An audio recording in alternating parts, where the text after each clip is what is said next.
السلام عليكم، مرحبا بكم معايا في فيديو جديد. ان شاء الله نلقاكم هذا الفيديو في احسن الاحوال.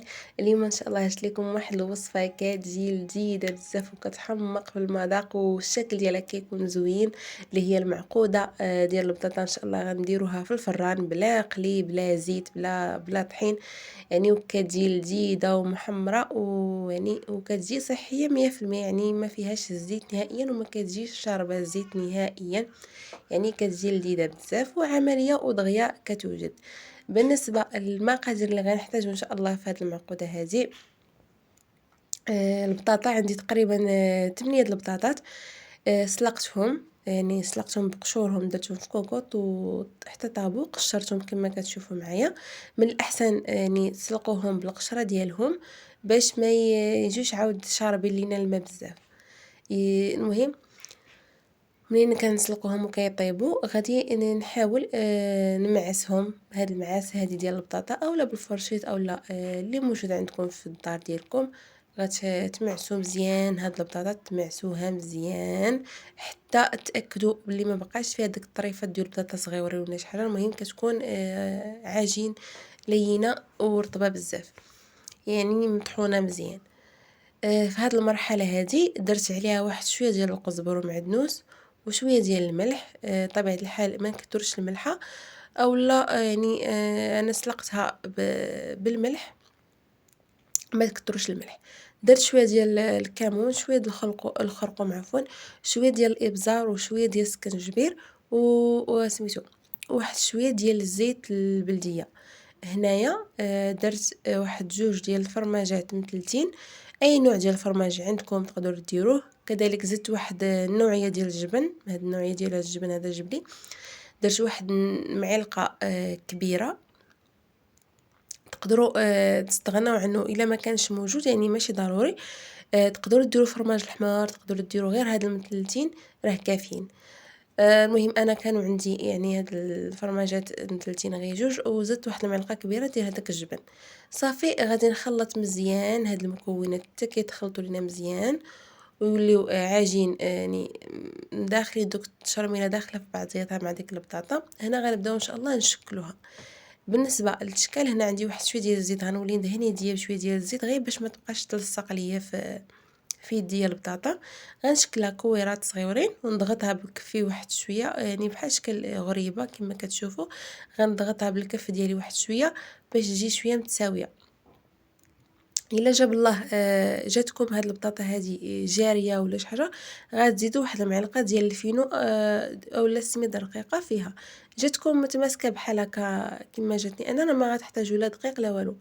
هنايا كما قلت لكم اللاطه فاش غندخلوها ان شاء الله للفران، دهنتها بشويه ديال الزيت ورشيت عليها الفينو. وغادي نكمل نشكلهم كويرات كما كتشوفوا. غنحاول نضغط عليهم بالكف ديالي واحد شويه ويجيو بحال هكا كما كتشوفوا معايا في الفيديو. نحطهم في اللاطه.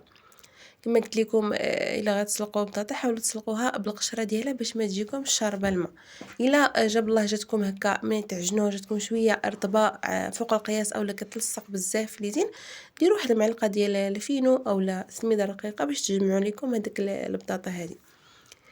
كاين اللي كيدير كيعجن معها البيض، ولا انا ما درت لا البيض لا والو، وجات بنينه يعني جات متماسكه وجات زوينه في المذاق ديالها وصحيه. يعني ما كتجيش لا شاربه الزيت لا والو، يعني ملي كنديروا المعقوده راه كتجينا شاربه الزيت وما كنقدروش عليها كاع، يعني بحال كتقهرنا بداك الزيت.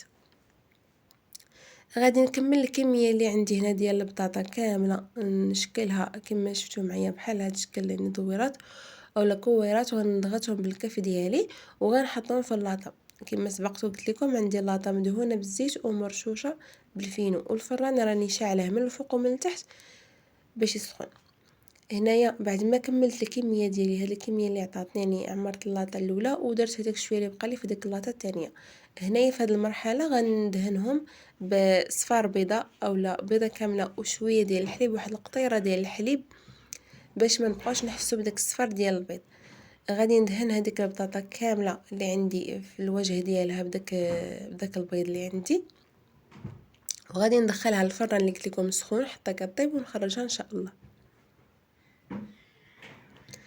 كما قلت لكم الفران نشعل عليه من الفوق ومن التحت. هنا بعد ما وجدت لنا البطاطا ديالنا راه كتجي زوينه وكتجينا منفوخه، يعني وكتحمر من التحت ومن الفوق. بطبيعه الحال غنخليوها حتى كتبرد عاد نحيدوها من لاطا. كما كتشوفوا معايا الشكل ديالها كيجي زوين بزاف ومحمر، دهنا بداك البيض باش تجينا محمره وما كتعطلش لنا في الفران. ملي كنبغيوها تحمر ما كتعطلش لينا، دغيا كتحمر ملي كندهنوها بالبيض. هنا غنحاول نوريكم الشكل ديالها كيفاش كيجي، راه كيجي زوين وكتجي محمره ومنفوخه كما كتشوفوا معايا، محمره من التحت ومن الفوق، وكتكون لها واحد الطبقه ديال القرمشه بداك الفينو اللي درنا ليها من تحت، راه كتعطينا واحد الطبقه ديال القرمشه كتجي زوينه بزاف. كنتمنى ان شاء الله يعجبكم هذا الفيديو. الشكل النهائي ديال المعقوده ديالي هي اولا هو هذا. انا قدمتها مع واحد البريد ديال هدايا، نتوما تقدموها مع الحريره، مع المهم في الوجبه ديال الافطار ديال رمضان.